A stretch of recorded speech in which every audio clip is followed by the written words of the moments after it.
With so many great amp models that we have in the Line 6 Helix and HX Stomp, it's very easy to sometimes forget about some really incredible amp models that we may have kind of put on the back burner, maybe at one time really loved, and just because other new amps were released, we forgot about them. So it's a really interesting thing to go back and take a look at some of these older amp models that really still stand out as incredible amp models. One that I recently revisited was the German Mahadeva amp, which is a model of the Boger Shiva. Now, I remember back when I first got the Helix and started working with it, this was a true favorite of mine.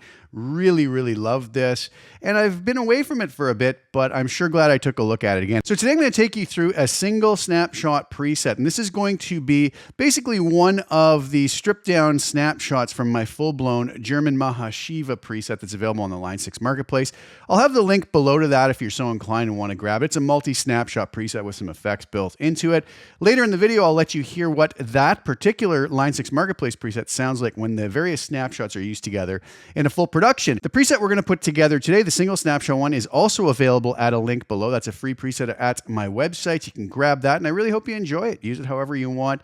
Mess around with it, tweak it to make it suit your particular situation perfectly. So without further ado, let's dive right over to HX Edit and take a look and a listen to what this amp can do. All right, so here we are over in HX Edit, and as you can see here, I have my JS Mahadeva preset, and as I mentioned, this is a single snapshot version of the full-blown Line 6 Marketplace preset, which is a multi-snapshot, various gain levels with some effects.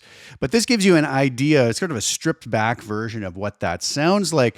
So I have my normal template here that I oftentimes utilize, LA Studio Comp at the end, just doing a very subtle amount of compression. Just to kind of tie everything together, I have the peak reduction at 5.5 and the gain at 5, mix it 100%. Over to the parametric EQ, again, really being used for very little in here other than low and high cut, but I always have to say it because somebody always makes the comment, why do you have that? Why don't you just use a low and high cut block? And I like to have it in there just in case I want to make an on-the-fly tweak if I happen to be in a space where I feel something needs to be tweaked. So that's it. It's there if I need it. Oftentimes doesn't get used because I can deal with getting things exactly how I want some other way, but I do have the low cut at 100 hertz, high cut at 10 kilohertz.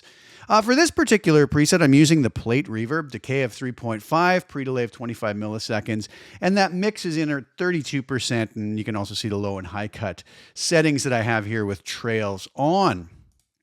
What I feel is always a very important part of my presets is the low and high shelf EQ, and very typical settings for me on this one. I have the low and high both set at 650 hertz, all the frequencies below 650 pulled back by 2 dB, all the frequencies above boosted by 2 dB.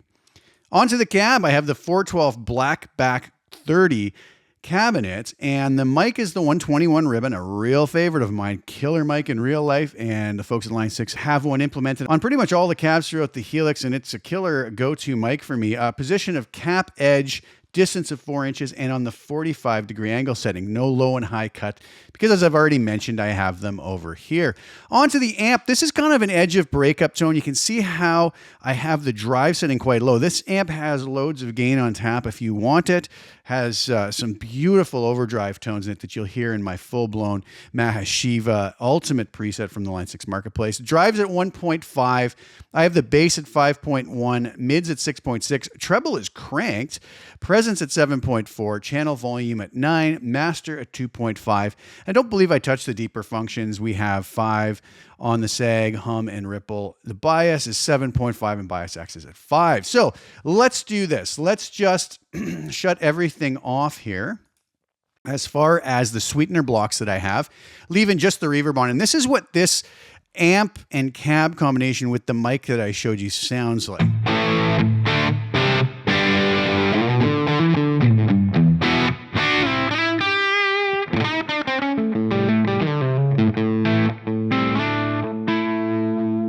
Quite nice, in fact. And I'm playing my Vigier GV Wood. I really like this guitar for demos.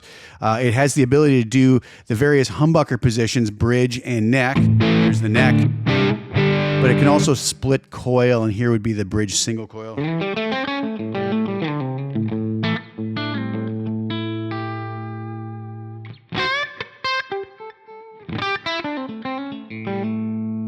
Back to the bridge humbucker.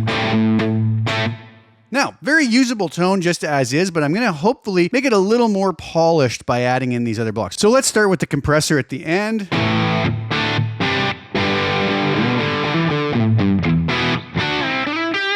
I really like what the LA Studio comp does, even when it's not compressing. It is modeling a tube compressor, so there's going to be a little bit of a sweetening effect that it's going to have, regardless of whether it's even doing any gain reduction. So a very nice addition. Here it is with it off.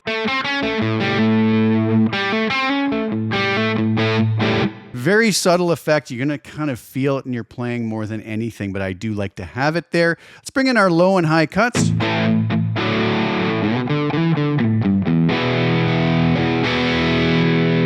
can hear it kind of controls the lows and takes some of that sizzle out of there.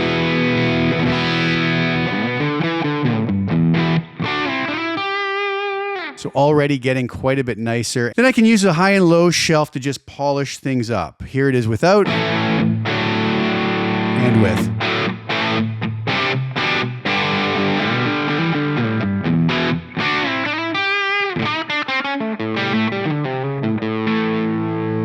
There's the finished product. That's the bridge humbucker. We'll go to the bridge single coil.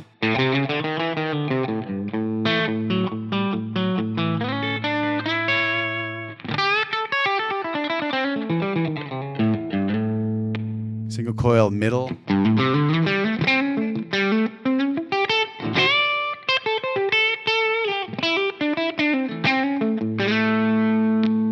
Next single coil.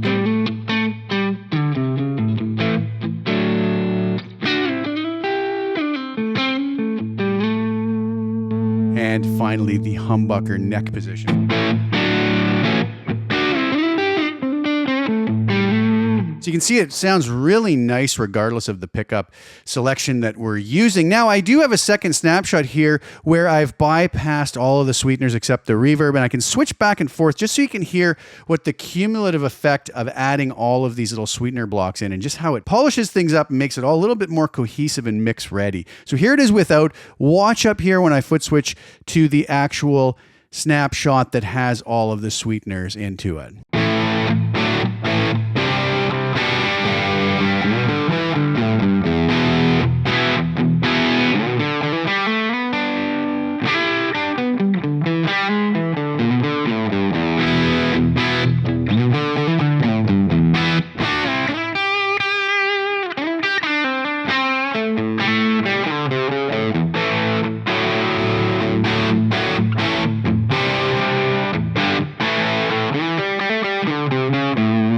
I think you'll hear that it does just make it a little more mix ready and polished, cuts out some of that mud and flubbiness in the bottom end that's not really going to do us any good, and it's going to help it to cut in the mix a little bit more. All right, so there you have it. What did you guys think? I hope you enjoyed that. Now I'd like to let you hear what the full-blown Line 6 Marketplace multi-snapshot preset utilizing this amp sounds like together when you use it in a full production.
have it. What did you guys think of that? I hope you enjoyed it. If you do like it, the link is below to the Line 6 Marketplace preset if you're so inclined and want to grab a copy of that. I also have a link below to my website where you can grab the free single snapshot copy, and I hope you enjoy that as well. And I hope you enjoyed that look at this, what I feel is a really incredible and an amp that's not talked about, doesn't maybe get quite as much love as it deserves. So thanks so much for tuning in. Please like the video, share it with anybody you think would get some use or enjoyment out of watching it. Also, please subscribe to the channel, hit the little bell notification to get notified when I put new content out. I'll be back really soon with some more. Thank you guys again so much for sharing your time with me. Ciao for now.